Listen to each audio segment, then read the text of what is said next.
Have you ever found yourself in a situation that seemed completely normal, only to suddenly turn into a heart-pounding chase in real life?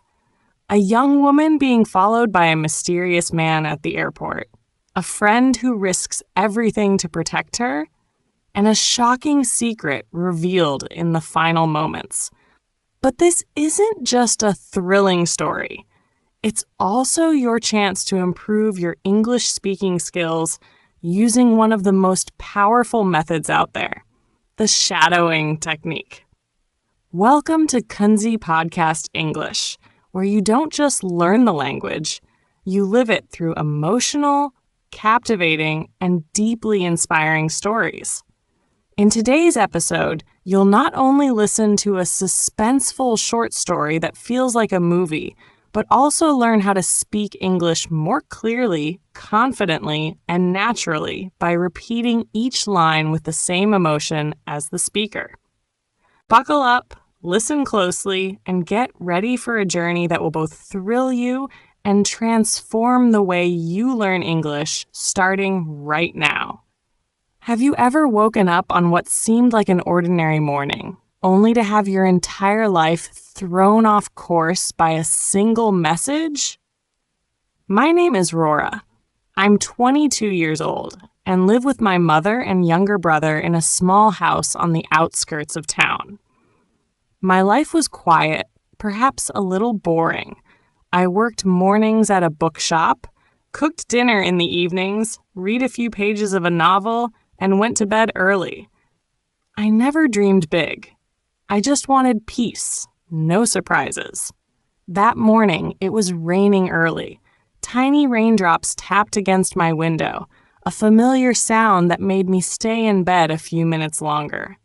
I reached for my phone, just to scroll for a bit before starting the day. The first notification was a message from Lisa, my best friend since middle school. It was chillingly brief. Rora, come to the airport, Terminal 3 at 12 noon. I need you. I sat up immediately. No explanation, no emojis, no follow-up message. I called her right away, only to hear the endless ringing. I tried again. Still nothing. Lisa was never the type to send cryptic texts. She was always clear, careful with words. A message like that from her so early in the morning on a rainy day like this, it felt deeply wrong. Too strange. I checked the time. 8:52 a.m. That meant I had less than 3 hours if I wanted to make it on time. I knew I couldn't just sit and wait. A strange instinct inside me whispered that I had to go. Right now. I quickly got dressed and threw on the pink jacket Lisa gave me for my birthday last year. Before I left, I scribbled a note for my mom. I'm going to the airport. Lisa said she needs me. I don't know why yet, but I'll call when I arrive. My mom heard the rustling and came out from the kitchen. She didn't ask much. She just looked into my eyes for a long time and nodded. Go. But be careful and keep in touch. There was something in her gaze that made my chest tighten. It wasn't just concern. It was something deeper, as if she too sensed this day would change something. I stepped out into the cold rain. On the bus, packed with people, I couldn't find a seat. I stood for nearly 2 hours, gripping the rail, staring out the window. The raindrops streaked down the glass like silent questions pouring into my thoughts. What's going on with Lisa? Why the airport? Why the mystery? Why now? Why me?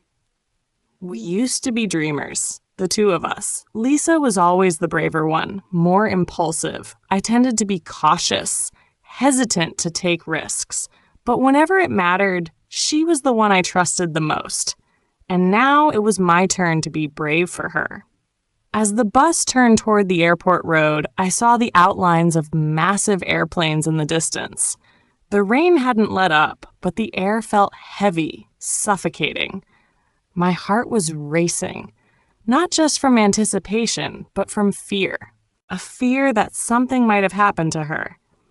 I didn't know who I would meet, what I would find, or whether I was being drawn into something far bigger than I could imagine. But I knew one thing for sure. When your best friend says she needs you, you show up. Even if you don't understand why. Even if your hands are shaking. Even if your gut is screaming warnings you can't explain. I pulled my small suitcase behind me and walked toward Terminal 3, just as the message had said.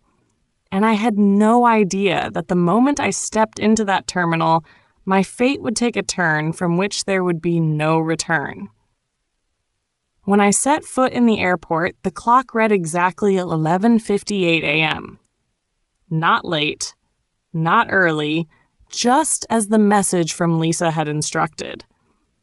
I headed straight to Terminal 3, my heart holding on to the hope that she'd be there, waiting with her familiar smile and a reasonable explanation for this morning's mystery. But no one was there. I scanned the area, cold metal seats, passengers rushing with rolling suitcases toward check-in counters, electronic boards flashing the names of departing and arriving flights. I searched every face, hoping to catch Lisa's eyes in the crowd. But she wasn't there. I called. Once, twice, 3 times. Still no answer. Her phone rang, but no one picked up. A part of me started to worry, while another part started to get angry. Lisa, what the hell are you doing? I picked a quiet corner by the glass wall overlooking the runway. Planes took off. Planes landed, and I stood still, left behind in a maze without an answer. Just as I was about to text her again, I heard a faint sound, a soft sob. I turned and saw a young woman, probably my age, sitting a few seats away. Her face was streaked with tears, not from rain, but pure sadness. She was crying. I hesitated for a moment. My mind was still on Lisa, on the waiting that led nowhere. But something in my heart nudged me forward. "Are you okay?" I asked gently. She looked up. Her eyes were red and exhausted. "I'm Sarah. I just missed my flight home. Everything is kind of falling apart." I sat down beside her and pulled a bottle of water from my backpack, handing it over. She thanked me, then took a small sip. I didn't ask too many questions. I just sat there, listening as she explained how she'd just wrapped up a long vacation and was rushing back to attend her sister's wedding tomorrow morning. But due to a small mix-up in timing, she arrived a few minutes late, and now there were no more flights available today. I planned everything so carefully I didn't want to miss that moment. Sarah sighed, as if all her hopes had just shattered on the airport floor. I didn't know the right thing to say, but I knew that feeling, that strange loneliness in a crowded place, that sense of being mocked by time and fate. "I came here to meet a close friend," I said. "She messaged me to come at exactly 12 noon, but now she's not here. No replies, no calls." Sarah looked at me. Then she laughed through her tears. "Looks like we both got abandoned at Terminal 3. We sat there, 2 strangers, 2 separate stories, strangely connected by a single thread, uncertain waiting. I handed her a chocolate bar I'd brought along, the kind Lisa once called a magic cure for temporary anxiety. Sarah took a bite and smiled faintly. "Thanks, Rora, right?" "Yeah. And I guess if Lisa's pulling me into some kind of crazy adventure, at least I've got a new friend to wait with." We didn't talk much after that. Just sat in silence, watching people pass us by, each one carrying their own untold story. And somehow, I felt lighter. I didn't know if it was because I was doing the right thing, or if Sarah's presence made the waiting feel less heavy. But deep down, I still couldn't stop thinking, where is Lisa? Why ask me to come here, only to disappear? Is something serious going on? Or is this just the beginning of something I can't yet imagine? I glanced at the clock at 12:37, and my heart skipped a beat as I saw a new notification appear on my phone. My phone suddenly vibrated. Lisa's name lit up on the screen. My heart skipped a beat. Without hesitation, I answered.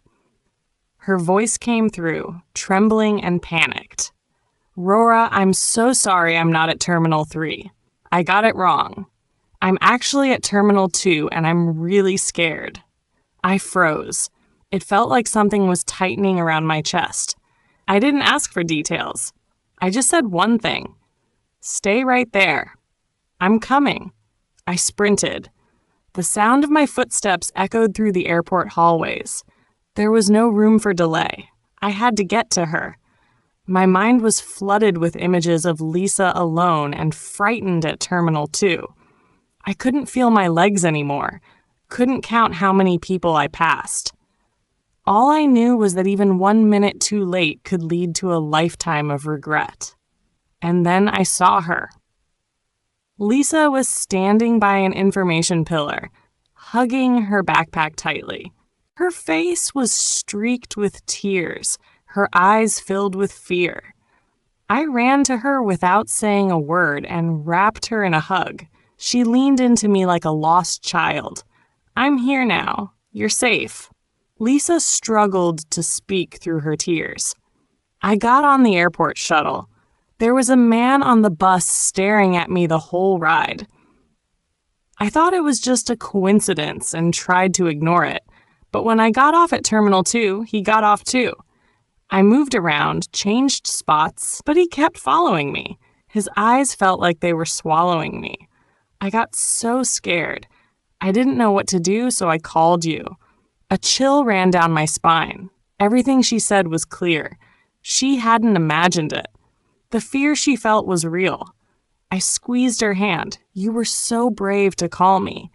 You're not alone anymore. I'm here now."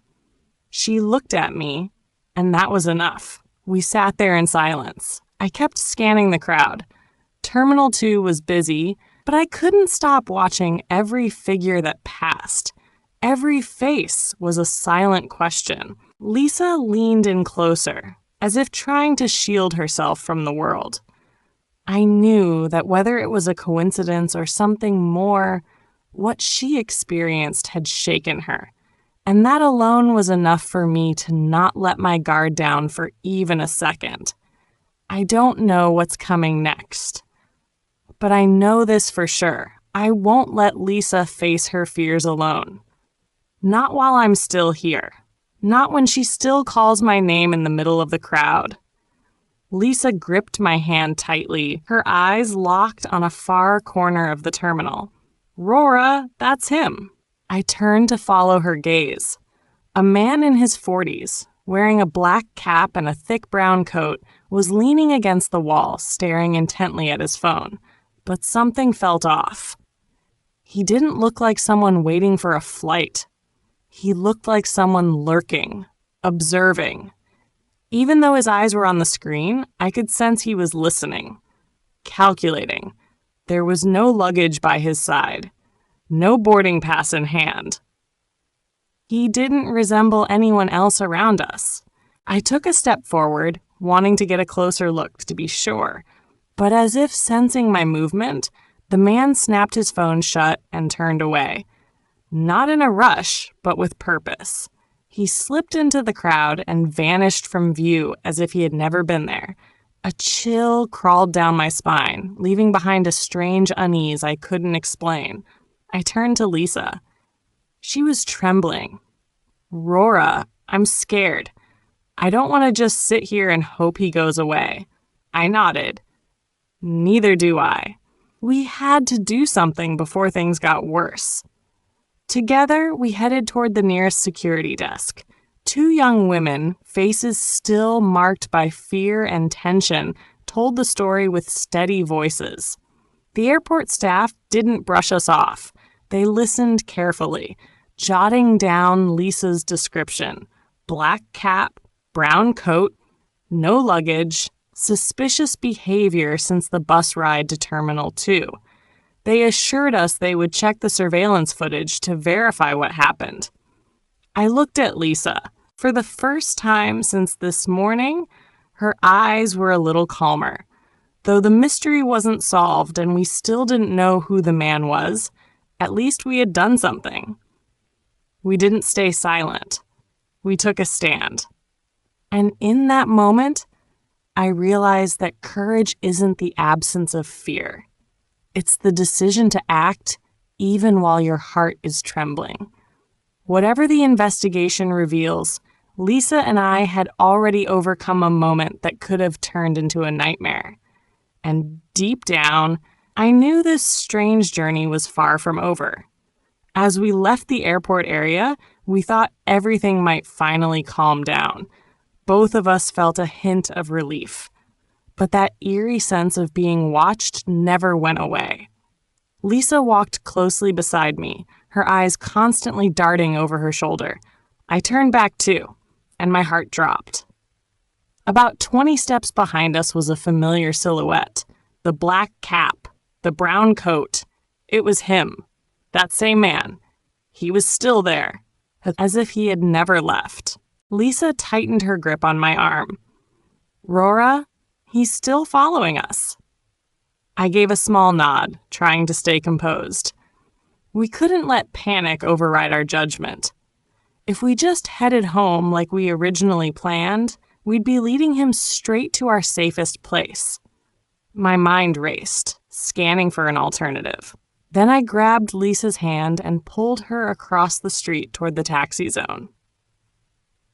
"We're not going home," I said firmly.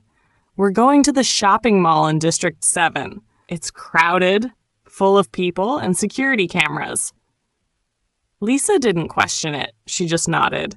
She knew just as well as I did that right now, the most important thing was speed and clarity. We jumped into a silver taxi. As the driver started the engine, I leaned forward. "Can you take a longer route? Someone is following us." The driver looked surprised but nodded.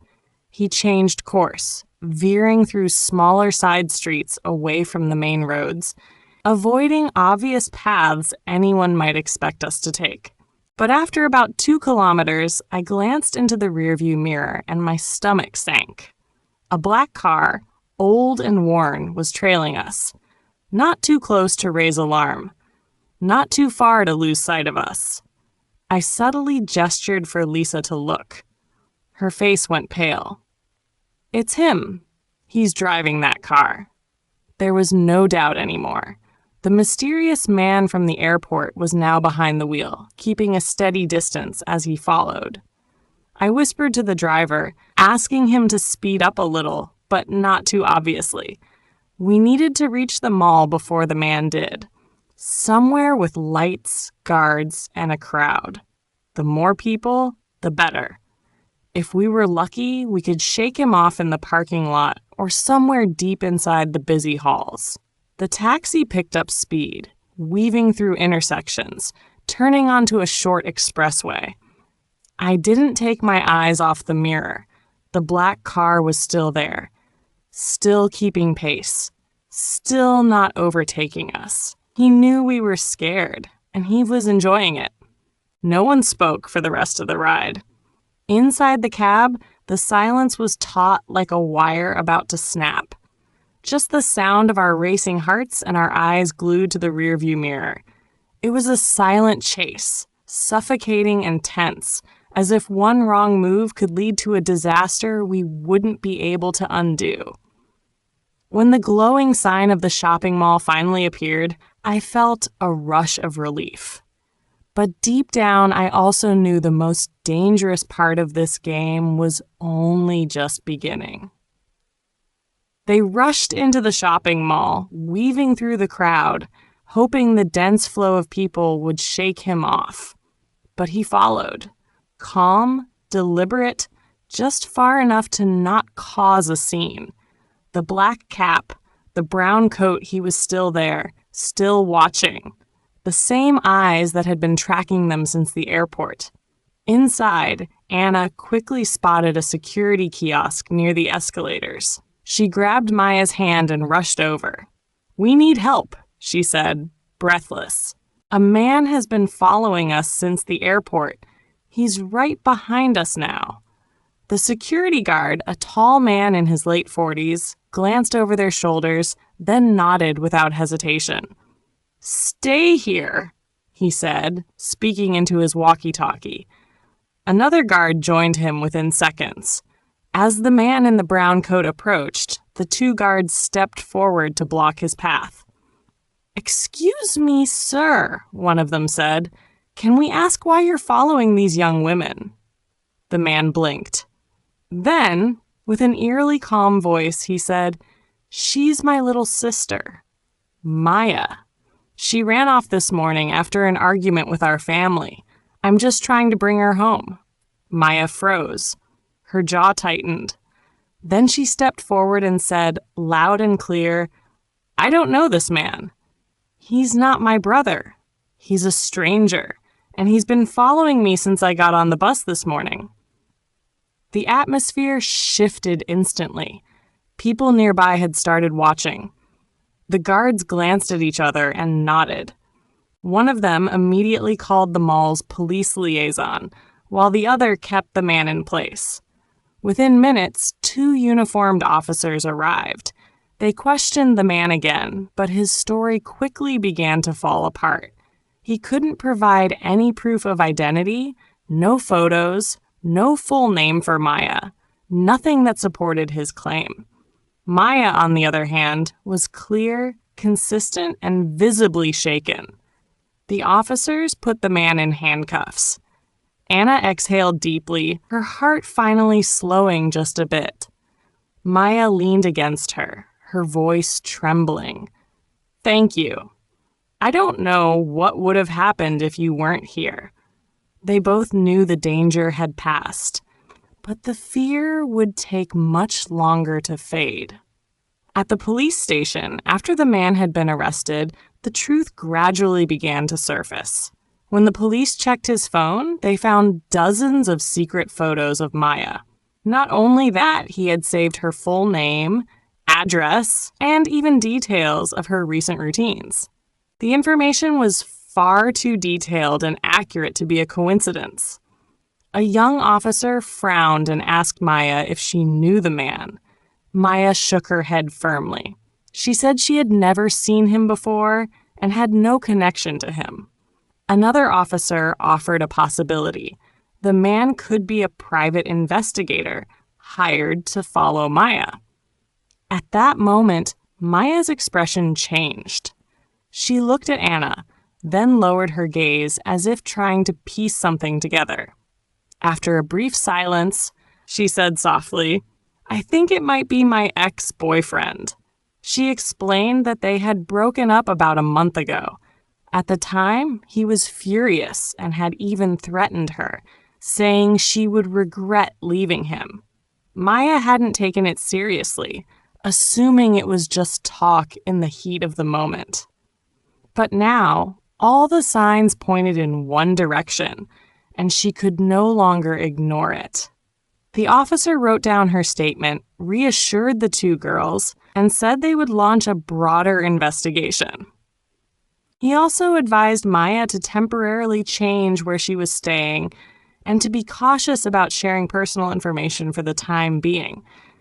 Anna stayed beside Maya, gently holding her hand, a silent promise. "No matter what happens, I'm here." This time, Maya didn't stay quiet. She nodded. She was no longer the frightened girl being followed at the airport. She was ready to face the truth and take back control of her life. After more than 3 hours of questioning at the police station, Anna and Maya were finally allowed to go home. As they stepped outside, the afternoon sun shone gently on their faces, not harsh but warm, like a soft embrace after a storm. Neither of them spoke on the way back, but deep down they both felt it. They had just crossed a terrifying threshold, and they were no longer the same girls they were before. When they arrived home, Anna's mother rushed to the door. pulled her daughter into a tight hug, and then reached out to Maya. Her hands trembled slightly as she held both of theirs, eyes welling up with tears, equal parts fear and relief. "You girls, you're the bravest I've ever known," she whispered. Anna had never seen her mother like that, fragile yet strong. It was the first time she truly realized that courage isn't always loud or dramatic. Sometimes it's simply trusting your instincts, taking action despite fear, and standing up for someone else when it matters most. The days that followed passed quietly. Maya stayed at Anna's house for a few more nights to recover and find peace. They didn't talk much about what had happened, but they didn't need to. Something powerful now existed between them, an invisible thread woven through fear and trust. It was stronger than words and deeper than any promise. Then, on a quiet Saturday morning, as Anna was arranging books in her family's little bookstore, the doorbell rang. She looked up and froze. Standing there was someone she never expected to see again. Sarah. Sarah, the girl who cried at Terminal 3. The one who had once shared a fleeting, vulnerable moment with Anna among the chaos of strangers. But this time, Sarah looked different. Her hair was tied back neatly, and her eyes held a spark of strength. She walked in with a soft smile and said, "I still remember that chocolate and the warmth in your eyes. I'm here not just to thank you, but to be your friend." Anna blinked, stunned and moved.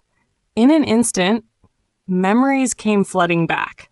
The strange trip, the mysterious phone calls, the man in the black cap, and finally, the quiet transformation of two young women. Sarah sat down, ordered a cup of tea, and from that day on, a new friendship began, one that was unlike any Anna had ever experienced. Later that night, under a sky full of stars, Anna sat quietly in her room, writing in her journal. She paused for a moment and looked out the window. The stars sparkled silently above, as if whispering secrets only the brave could hear. And in that stillness, Anna knew one thing for certain. Life will always be full of surprises. Sometimes fear, sometimes wonder. But as long as you hold on to kindness, courage, and the will to help others, good things will always find their way back to you. In the end, through a journey that had felt random and unsettling, Anna discovered something unexpected, a new friendship, a life lesson, and a stronger version of herself she never knew existed. If you've made it this far, congratulations, not just for watching an emotional, thought-provoking story until the end, but because you're actively walking the path to improving your English skills. And to help you go even further, I want to share with you a powerful technique that many fluent English speakers use, the shadowing technique. Go back and watch this video again. After each sentence, pause the video, then repeat the line out loud, not just copying the words, but mimicking the tone, rhythm, and emotion of the narrator. Don't worry about being perfect. Don't worry if your pronunciation isn't flawless. What matters most is that you're brave enough to speak, to express, and to practice. Each time you do, you'll notice your spoken English becoming clearer, more confident, and more natural. Shadowing isn't just speaking practice. It's also training your brain to think in English, to feel the emotion behind the words, and to develop real communication confidence. It helps you speak not only fluently, but authentically, expressively, and persuasively, just like a native speaker. If this story touched your heart, if this learning method inspires you, then please don't hesitate to click the like button, share this video with your friends, and subscribe to Kunzy Podcast English.